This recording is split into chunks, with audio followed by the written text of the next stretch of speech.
क्या किस्मत वाकई कुछ होती है या यह बस हमारे असमर्थ मन का एक तर्कसंगत भ्रम है?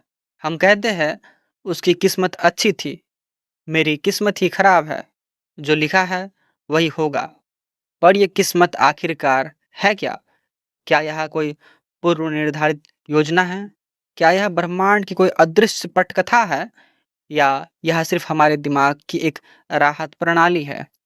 किस्मत अक्सर वह नाम है जो हम देते हैं उन घटनाओं को जिनके पीछे का कारण हम समझ नहीं पाते, उन सफलताओं को जो हमारे प्रयास से बड़ी लगती है और उन असफलताओं को जिन्हें हम स्वीकार नहीं करना चाहते। कभी वह गर्व का कारण बनती है और कभी बहाने का। भौतिकवाद और विज्ञानवादी दृष्टिकोण से देखें तो हर घटना का कोई कारण होता है। ब्रह्मांड में चीजें रैंडमली हो सकती है, लेकिन उनमें भी प्रोबेबिलिटी का नियम है। क्वांटम स्तर पर भी अनिश्चितता है, लेकिन अराजकता नहीं। तो फिर किस्मत शायद हमारी अनसर्टेनिटी और स्टोरी टेलिंग का उत्पादन हो सकती है।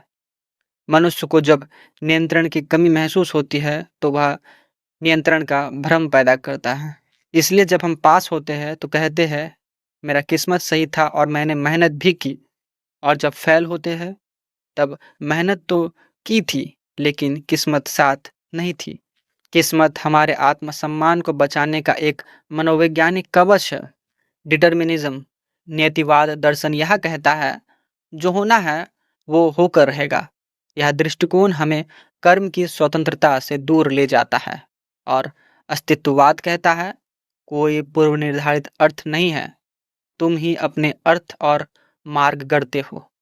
श्रीमद् भगवद गीता भी कहती है कर्म करो, फल की चिंता मत करो, यानी किस्मत की चिंता छोड़ो, क्योंकि वह तुम्हारे नियंत्रण में नहीं है। लेकिन क्या सब कुछ प्रयास से ही होता है? नहीं, यह भी सत्य है। जहाँ तुम पैदा हुए वो जगह तुमने नहीं चुनी, जो तुम्हारा धर्म है वह तुमने नहीं चुना, भाषा को भी तुमने नहीं चुना। कुछ अवसर तुम्हारे बस से बाहर की होती है।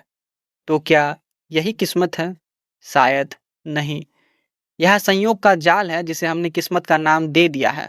जब तुम पीछे मुड़कर देखते हो तब लगता है सब कुछ लिखा हुआ था, पर वो लिखा हुआ नहीं था, घटित हुआ था। और जब वो घटित हो गया हमने उसमें अर्थ और दिशा जोड़ दी। इसलिए किस्मत कोई तैयार चीज नहीं बल्कि एक गढ़ी हुई कथा है।